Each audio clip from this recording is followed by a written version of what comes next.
Welcome back to the podcast. My guest today is Ashley Kruse. Ashley is the founder and designer behind Compel Company, an independent creative studio that offers design, web, and photography services. With 10 years of experience with creative design and direction experience, she brings ideas to life with her nationwide client base of businesses and business professionals. Ashley, thank you so much for coming on the show today. Thank you, Katie. Thank you for having me. So let's start at the beginning. Tell us a little bit about where you grew up and what life was like growing up. Sure. So I moved to Colorado from Florida. My husband and I lived outside of Orlando, Florida for quite a bit. And while we loved it, we were definitely just ready for something new. And we had come out to Denver on a trip together a few years before we made the move. Just fell in love with it and decided to go ahead and make the jump. So we did. And we've been living here with our two pups ever since, and just enjoying the outdoors and enjoying all there is to do out here. Awesome. Can you tell us how you think your upbringing impacted your eventual career and professional journey? Yeah, absolutely. So my sisters and I, our parents always encourage us to be creative and to kind of explore different hobbies, different interests.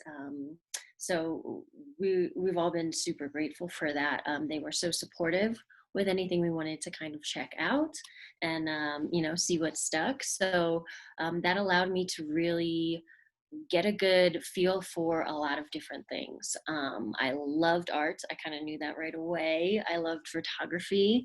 And in high school, I was on the newspaper staff, and that's when I kind of learned about graphic design and that you can actually make a career of laying things out on a page. And I really enjoyed that. So I decided to pursue that. And I think that just the confidence I had to kind of pursue a creative direction was really because when we grew up, our parents were always very supportive with anything we wanted to try. So Well, tell us a little bit about what Compel Company offers to clients. sure. So we offer a wide range of creative services. Throughout my career, I've dabbled in many different areas and worked for many different clients. So I'm very proud to say that we offer a nice selection. Anything from graphic design, logo design, print pieces, web design, anything from e-commerce sites to landing pages, to digital graphics, digital ads. We also offer photography, product photography, commercial photography, um, and we offer some video content. Clips that you can share on your social media pages, on your website, all those cool creative products that you can use to really market and brand yourself. Well, take us a little bit through your career journey. I know you just barely touched on it, but tell us where you started out and the different professional stops along the way that led to where you are today. Yeah. So in high school, I started realizing how much I loved art and creation, and then I went to school at Florida State in Tallahassee, studied graphic design there, and picked up any kind of internships, any outside projects that I could.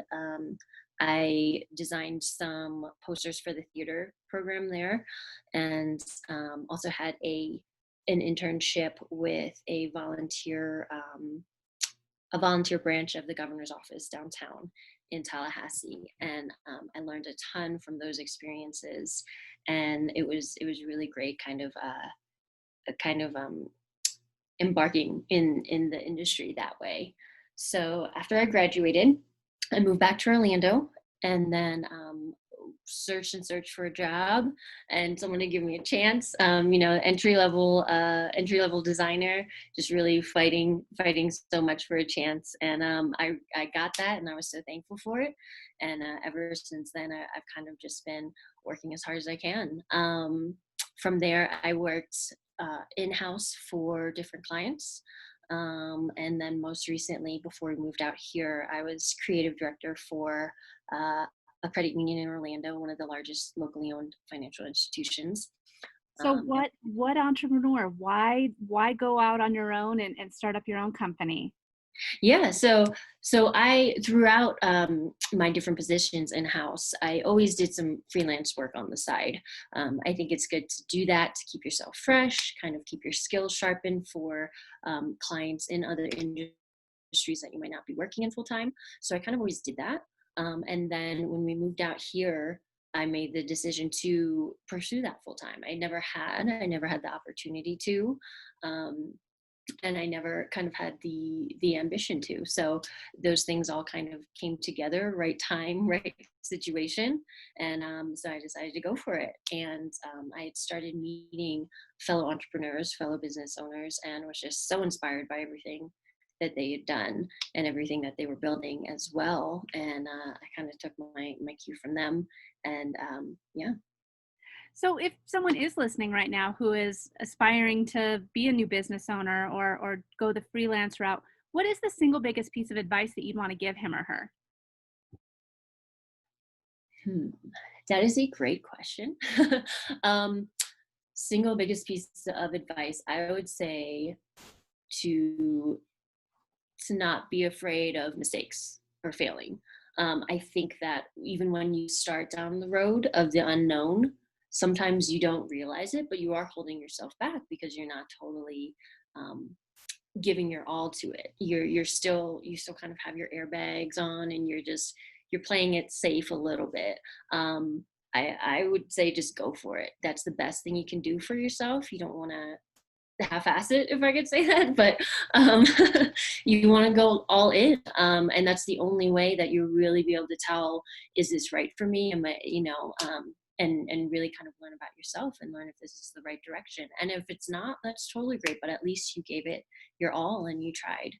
Um, Now, you I would, mentioned that you had the opportunity to speak with other entrepreneurs, and they just were so inspiring to you. And I think that that is one thing that a lot of small business owners and entrepreneurs might struggle with is meeting other people to kind of help and guide them and share their expertise. What do you think that one of the biggest pieces of advice that you learned from one of those entrepreneurs that kind of was like, okay, yeah, I can do this? yeah. I would say, I learned a lot about just nurturing relationships that you have, whether it's with fellow business owners, with your potential clients, with your existing clients. A lot of it relies on those relationships. You do business with people that you know, like, and trust. And if you have that solid foundation, then the sky's kind of the limit. So if you go into it from that perspective and with those core values, I think that there's nothing you can't achieve. What do you think that the biggest mistakes business owners make when they're trying to grow and sustain a successful business? Um, I would say I would say maybe one of the biggest mistakes would be to maybe put themselves into a box. It's very easy to get caught up in comparisons of yourself and your business with other businesses that are doing what you do, and it's very easy to kind of fall back onto just imitating what they're doing, um, or even maybe copying what they're doing because you see it working. Um, but I think it's really important to pay attention to what works for you. You know, what's your message? You have something unique to offer, even though there's other companies out there offering maybe the same kind of services. Your perspective is yours and yours alone. And don't be afraid of that. Don't try to shut that down, because that's what's going to make you stand out as a business among the rest of them. Great advice. What does your model look like for finding and engaging and selling to your ideal clients and customers right now? Yeah, so I've been very lucky that the connections I've made here, they bring me a lot of my clients. It's largely word of mouth, personal referrals, which I love, because if they know my clients already, then we're probably very, very like-minded, and we're on kind of the same page and value the same things. So honestly, I get a lot of my clients that way, which is a huge blessing. Um, Have you found a good networking or entrepreneur group to join for kind of this networking opportunity and client referral?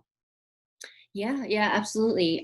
When I was first putting my feelers out, I visited a few, and there were some really great ones. There were some ones that weren't a super great fit, but I did find a networking group that I've stuck with for the past couple years, and they're called Co-Pros, Colorado Professionals Network, and they are really focused on that relationship aspect, which is what I was drawn to right away. Um, Everyone was super comfortable with each other. It's not about selling or pitching. It's really about getting to know the other people in your group, both as business owners and as fellow people, and building the relationships from there.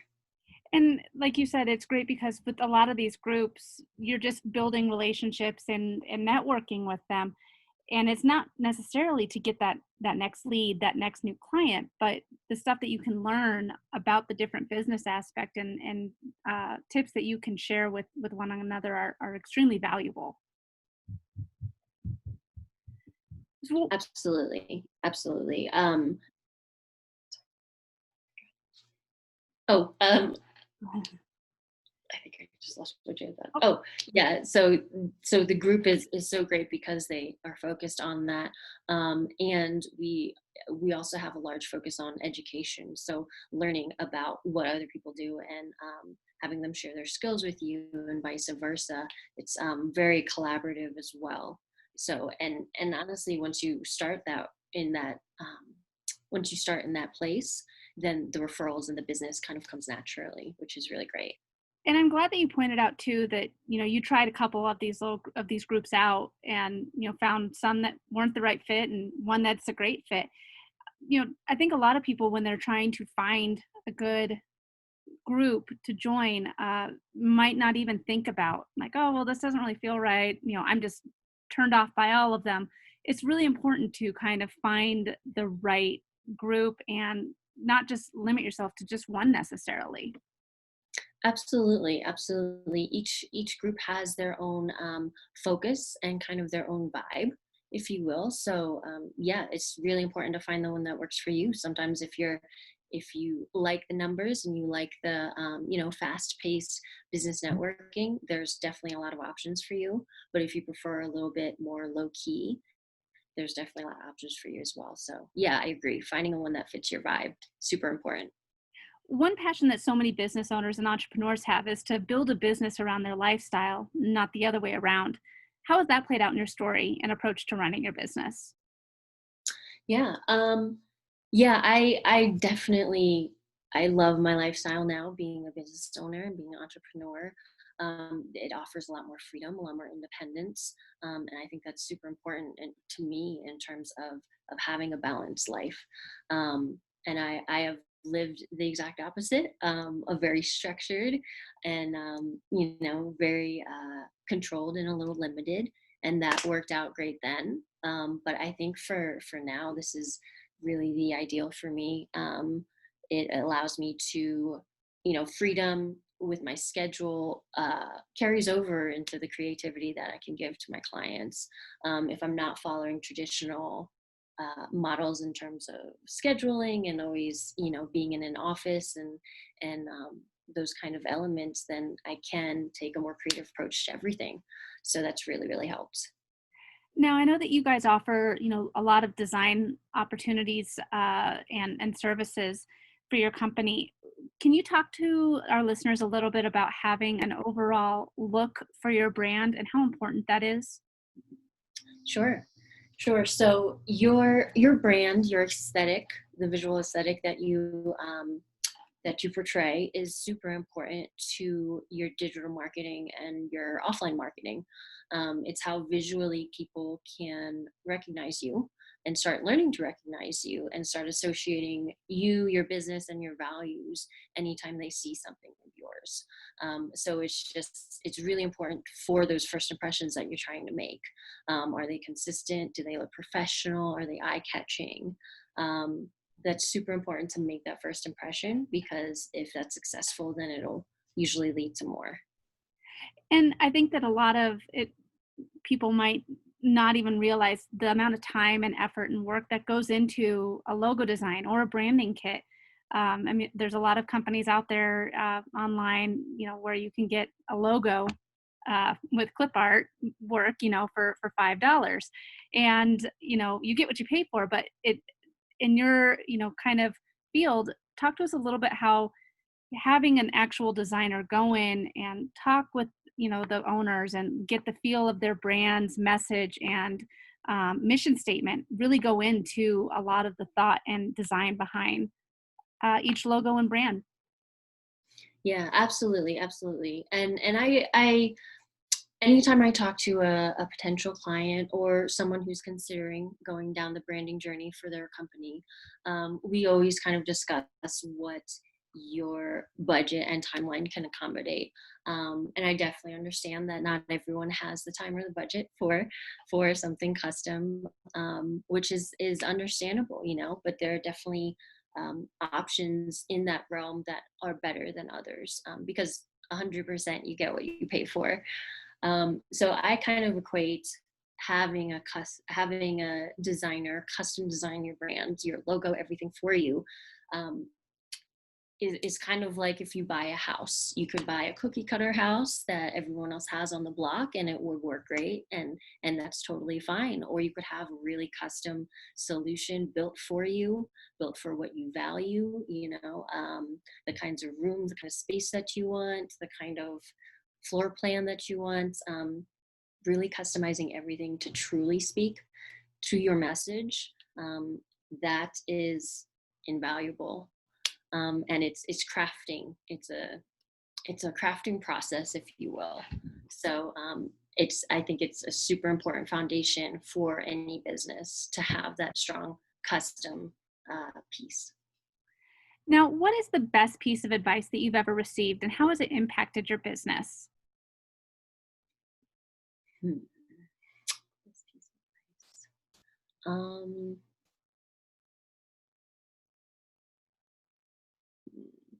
I think I think in design, in terms of creative and design, it can tend to be it can be an emotional process. Designers, when they put their all into something for a client, they tend to get attached to things, and sometimes that can be a little bump down the road when you're kind of critiquing and revising. And I learned early on, both as a student and as a young professional, that you can't get caught up in that. So in terms of being specifically in the creative industry as a professional, you have to check your ego at the door. You have to remove yourself a little bit from that, when it comes to the business side. You can't take things too personally. You can't overthink it, because it's not about you. And a lot of times it's not about the client and their preferences. It's about their customer. So making sure you're coming from the right perspective and making sure that you are really on the same team instead of working against each other, that is crucial to any creative professional success. Well, Ashley, this has been such a great conversation. Where can we find out more about you and your business online? Sure. So you can check out our website, compelcompany.com. We also have a Facebook and an Instagram page where we try to post updates and recent works. So definitely feel free to visit there. Awesome. Well, thank you again so much for coming on the show today. So thank you, Katie.